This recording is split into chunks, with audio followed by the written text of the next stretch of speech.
Episode 4 सुहागरात। वो लड़का माही को उसके चेहरे से पकड़ लेता है और अपने होठों के करीब उसके होंठ लाने लगता है और माही बार बार उससे विरोध कर रही होती है। तभी पीछे से एक आवाज आती है, तुम लोगों को कोई काम धाम नहीं है क्या? जब देखो जूनियर्स के रूम में आ जाते हो। और अगर तुम्हें जूनियर के साथ रहने का इतना ही शौक है तो वापस से इसी में एडमिशन क्यों नहीं ले लेते हो? उस बात को सुनकर वो लड़का हैरानी से माही का चेहरा छोड़ देता है और मुड़कर देखता है जहां आहना खड़ी होती है। आहना को देखते ही माही और कीर्ति दोनों हैरान हो जाते हैं। ए माही, यह तो वही लड़की है ना जिसकी बुलेट ने तेरा आज एक्सीडेंट होता होता बचा, कीर्ति ने कहा। कीर्ति की बात सुनकर माही भी आहना की तरफ हैरानी से देख रही थी। आहना ने इस वक्त ब्राउन कलर की लेदर जैकेट को पहना था और अंदर से ब्लैक कलर की राउंड नेक टी शर्ट थी। उसने अपने बालों को खुला छोड़ रखा था। आहना ने अपनी जैकेट की जेब में हाथ डालते हुए आगे बढ़ी और माही की तरफ देखा और माही की तरफ देखते ही उसे याद आ गया कि जिस लड़की को आज वो अपनी बाइक से ठोक देती वो यही थी। उस वक्त को याद करते हुए आहना अपने चेहरे से चश्मा हटाती है। तो तुम वही हो ना जो आज अपनी मौत को अपने पास बुलाती बुलाती रह गई, आहना ने कहा। माही आहना की बातों का कोई जवाब नहीं देती बल्कि नीचे गर्दन कर लेती है। उसकी इस तरह नीचे गर्दन करने से आहना के चेहरे पर तिरछी मुस्कान आ जाती है और वो उसके पास में खड़े उसे सीनियर लड़के को उसकी कॉलर से पकड़कर खींचकर बाहर लेकर चली आती है। Aahna, what is this? तुम मुझे इस तरह खींचकर क्यों लाए? अभी तो मैंने वह शहद चखा भी नहीं था जिसे देखकर मेरे मुंह में पानी आ रहा था, उस लड़के ने कहा। तेरा नाम रमन किसने रखा है? पहले तो मुझे ये बता। तेरा नाम रमन से हटाकर तू चमन रख ले, क्योंकि तेरी हरकतें बिल्कुल एक बेवकूफ चमन की तरह है जो सिर्फ अपना गंजा दिमाग कहीं भी चलाता रहता है, आहना ने कहा। वो सब बातें छोड़, तू ये बता तू मुझे इस तरह पकड़कर बाहर क्यों ले आए? तुझे पता भी है उस लड़की के पास में जो लड़की खड़ी थी उसने मुझे खींचकर तमाचा मारा, देख, रमन ने कहा। आहना रमन के चेहरे की तरफ देखती है और उस हंसी आ जाती है और वो कहती है, वो आज पहली बार किसी जूनियर लड़की ने सीनियर के मुंह पर पहले ही दिन तमाचा मारा है। तेरा मुंह सच में ऐसा लग रहा है जैसे किसी ने बंदर के पिछवाड़े पर लात मार दी हो। कहते हुए आहना और जोर जोर से हंसने लगती है। तभी पीछे से एक और सीनियर आता है और जो कहता है, अगर किसी को उसकी गलती पर थप्पड़ पड़े तो उसे थप्पड़ नहीं सबक कहते हैं। इस आवाज को सुनकर आहना और रमन पीछे मुड़कर देखते हैं जहां पर उन्हें का एक साथी सीनियर रेहान खड़ा था। रेहान बेशक कहने में इस यूनिवर्सिटी का सीनियर था लेकिन उसे इन बाकी के सीनियर्स की तरह जूनियर्स की रैगिंग करना बिल्कुल पसंद नहीं था। वो सिर्फ अपने काम से काम रखा करता था और अपने जूनियर्स की मदद किया करता था। ओ महान आत्मा, अच्छा है आप आ ही गए, आपकी ही कमी थी यहाँ पर। इसने तो मेरा अच्छा खासा मजाक बना ही लिया है। अब आप भी बताइए, आप भी कुछ कहना चाहते हैं तो आप भी कह लीजिए, रमन ने चिढ़ते हुए कहा। रमन की बात सुनकर रेहान अपने 2 कदम आगे बढ़ाता है और अपने हाथ में पकड़ी हुई बुक से उसके मुंह पर खींचकर तमाचा मारता है। थप्पड़ पड़ते ही रमन जमीन पर गिर जाता है। कभी कभार महान आत्मा के हाथों से भी थप्पड़ खा लेना चाहिए, वरना जिंदगी के बहुत से ऐसे लाइफ एक्सपीरियंस है जो तुम बाद में एडजस्ट नहीं कर पाओगे, रेहान ने कहा। रेहान, तुम यहाँ क्या कर रहे हो? तुम तो लाइब्रेरी में जाने वाले थे ना, आहना ने कहा। हाँ, मैं लाइब्रेरी में ही जा रहा था, तभी कुछ जूनियर्स मेरे पास है आए और उन्होंने ही मुझे तुम्हारी करतूतों के बारे में बताया जो तुम फर्स्ट डे ही जाकर जूनियर को परेशान कर रहे थे, रेहान ने कहा। तुम हमेशा जूनियर के लिए इतना कंसर्न क्यों पे करते हो? मुझे कभी समझ ही नहीं आता है रेहान। आखिर तुम्हें क्या जरूरत पड़ी है उन लोगों के बारे में सुनने की? कल हम इस कॉलेज से पास आउट होकर चले जाएंगे और फिर यहाँ पर वो लोग सीनियर बन जाएंगे और तुम्हें क्या लगता है कि वो अपने जूनियर्स को छोड़ देंगे, आहना ने कहा। और मुझे कई बार समझ नहीं आता है आहना, तुम हमेशा इस तरह की फिजूल और क्रॉस क्वेश्चनिंग क्यों करती हो? वैसे भी जो भी बात हो, लेकिन फिर भी मैं तुमसे एक ही बात कहना चाहूंगा, तुम्हें अपनी नहीं कम से कम अपनी मॉम के रेपुटेशन का तो ख्याल रखना चाहिए, रेहान ने कहा।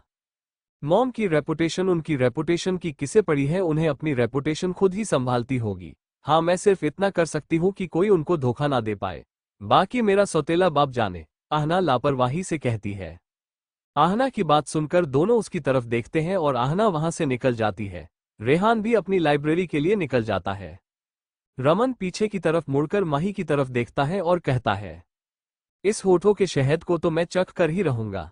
माही और कीर्ति भी अब हॉस्टल में शिफ्ट हो गई थी क्योंकि अनाथालय वहां से दूर था। शाम होने के बाद माही और कीर्ति अपना डिनर करके वापस आ रही थी, तभी उनका रास्ता सीनियर्स रोक लेते हैं। तुम लोग यहाँ क्या कर रहे हो? शाम का खाना हो गया ना? अब मैदान में आ जाओ, बहुत दिन हो गए तुम्हारी आजादी को, अब असल जश्न की तैयारी होती है, एक सीनियर लड़के ने कहा। हे माही, यह लोग हमें कहाँ लेकर जा रहे हैं? कहीं ये हमें बॉर्डर पर तो खड़ा करने के लिए नहीं लेकर जा रहे हैं ना? कीर्ति ने डरते हुए कहा। तू भी ना कैसी कैसी बात करने लग जाती है, चल देखते हैं क्या क्यों बुला रहे हैं, हो सकता है कोई अनाउंसमेंट करने के लिए बुला रहे हो, माही कहती है। और उन लोगों के पीछे पीछे जाने लगती है जहां सारे जूनियर्स जा रहे थे। तभी माही और कीर्ति देखते हैं कि यह रास्ता कॉलेज के बेसमेंट की तरफ जा रहा था, जहां पर गाड़ियां पार्क होती थी, लेकिन रात को सारा स्टाफ जाने की वजह से वहां अब ज्यादा गाड़ियां नहीं खड़ी थी, सिर्फ कुछ स्टूडेंट्स की गाड़ियां खड़ी थी। तभी वहां सीनियर एक गाड़ी के बोनट पर खड़ा होता है और कहता है, वेलकम माय जूनियर्स, तुम्हें बहुत ज्यादा बधाई हो कि तुम हमारे यूनिवर्सिटी में आए हो। और उसके साथ ही तुम ये तो जानते ही होंगे, जब नया कोई मेहमान आता है तो उसकी स्वागत किया जाता है, और इस यूनिवर्सिटी में हम उनका स्वागत करते हैं रैगिंग से। और रैगिंग नाम सुनते ही वहां पर खड़े सारे स्टूडेंट सूख जाते हैं। माही और कीर्ति भी बुरी तरह से चौंक जाते हैं, और तभी वहां पर बुलेट लेकर इंटर होती है आहना और साथ ही रमन।